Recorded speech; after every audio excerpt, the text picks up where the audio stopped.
उन लोगों को टिकट नहीं मिला, जाहिर सी बात है मायूसी होती है। आप इतने साल मेहनत करते हो, पार्टी को अपन आगे लेकर के चले, जो भी दायित्व मुझे मिले मैं उसको आगे बढ़ा सकूं। और अभी तो बस एक बात को,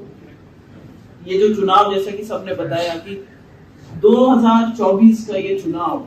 निर्णायक होगा इस देश के, और निर्णायक इसलिए होगा, परिसीमन लागू होंगे, नई कॉन्स्टिट्यूएंसीज बनेंगी, महिलाओं की ज्यादा से ज्यादा भागीदारी आने लगेगी इसके अंदर। राज्यसभा के अंदर बीजेपी का अब सिर्फ 3 घटते हैं सांसद, जहां तक मुझे ध्यान है, 3 सांसद घटते हैं, उसके बाद में पूर्ण बहुमत आ जाता है भारतीय जनता पार्टी का, एनडीए का राज्यसभा में। और वो इसलिए जरूरी होता है कि जो छोटे बड़े फैसले लेने होते हैं, जिनमें कॉन्स्टिट्यूशनल अमेंडमेंट्स चाहिए होती है, उसके अंदर राज्यसभा में भी हमारे को पूरा सहयोग चाहिए होता है, वरना लोकसभा से पास करा और राज्यसभा में नहीं हो पाती, तो वो दिक्कतें आती है। और ये वास्तव में हम जब 2 बार, तो देखो मैंने उस तरफ रह करके धारा के विपरीत चुनाव लड़ा हुआ, इसलिए मुझे तो मालूम है आप लोगों की ताकत है। और आज तो मैं आपके साथ हूँ, अपन दोनों मिलकर के, वो क्या गाड़ी को आगे पीछे से धक्का दो तो कहां तक जाती है, अपन सब मिलकर के एक तरफ से धक्का देंगे गाड़ी को, और डबल इंजन की जो सरकार है इसको बहुत अच्छी रफ्तार के साथ में अपन प्रयास करेंगे कि आने वाले 2024 के अंदर मैं तो 400 से अच्छा कंफर्टेबली पार हो, बहुत अच्छे तरीके से बीजेपी की सरकार बने,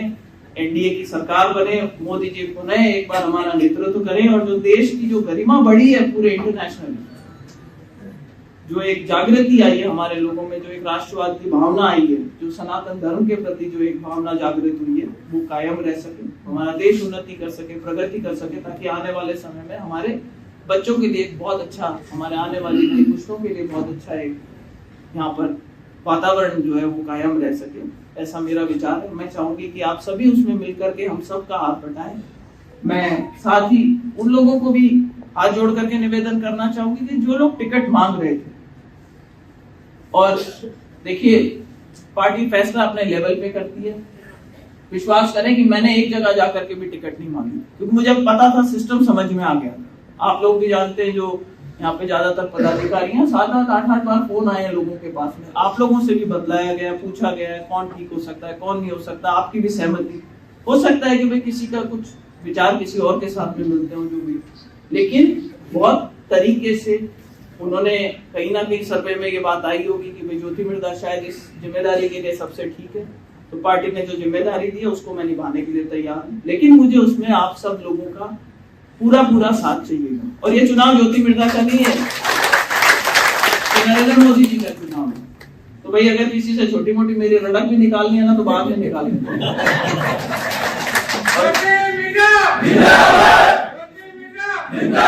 भारतीय जनता पार्टी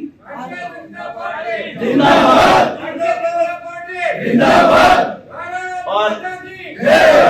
मैं इसका एक उदाहरण ये देना चाहती हूँ कि ज्यादा पीछे की तो बात नहीं करती, लेकिन 3 दिसंबर को चुनाव का नतीजा आया था नागौर में। मैं चुनाव का जो भी रहा, अपन यहाँ से प्रतिनिधित्व नहीं कर पाए, लेकिन उसके बाद से आप लोग एक चीज की मैं कभी ओढ़बानी लेकर के आ सकते कि अगर भारतीय जनता पार्टी का जो मूल पहले का कोई कार्यकर्ता था वो मेरे पास आया और मैंने उसके मान सम्मान में कोई कसर छोड़ी हो, या अगर बनती कोशिश मैंने उसका काम करवाने की प्रयास करी, और अगर कोई मेरे साथ में आया हुआ कार्यकर्ता था उसको मैंने पीछे रखा, और जो मूल कार्यकर्ता था उसके लिए मैंने अगर मैं डिजायर भी लिखी है, इस बात के आप सब लोग साक्षी हैं, यहाँ पर सब लोग क्योंकि आज भी इच्छा यही है कि मैं आप सबको साथ लेकर के चलूं। अब तो ये मेरा परिवार है, अब तो मैं इस परिवार का हिस्सा हूँ। तो बात मुखिया तो नहीं, मुखिया तो अपने ऊपर वाले बैठे, बहुत आप लोग काफी सीनियर है मेरे से, पद की बात अलग है, बट वैसे आप लोग मुझसे बहुत ज्यादा सीनियर है। मेरा तो ये मानना है कि एक नाव में अगर सब बैठे होते हैं तो अगर नाव तैरती है तो सभी को तैरने को मिलता है, डूबती है तो सभी पे डूबते हैं। तो आज हम उसी एक नाव के हिस्सा हैं। हमें कोशिश करनी चाहिए कि हम मोदी जी को मजबूती लेकर के आए, देश के लिए मजबूती लेकर के आए, और अपनी तरफ से अभी मेरे ख्याल इस बैठक के बाद में एक समीक्षा बैठक हुई थी जो योजनाएं चल रही है उनके ऊपर। तो आपका ज्यादा समय नहीं लेते हुए आप सबका एक बार पुनः बहुत बहुत आभार। आप सब यहाँ पे आए, आपने जो मान सम्मान और हमारा सत्कार किया और जो स्वागत किया उपाध्यक्ष बनने पे और कैंडिडेट बनने पे, उसके लिए सबका बहुत बहुत आभार, धन्यवाद।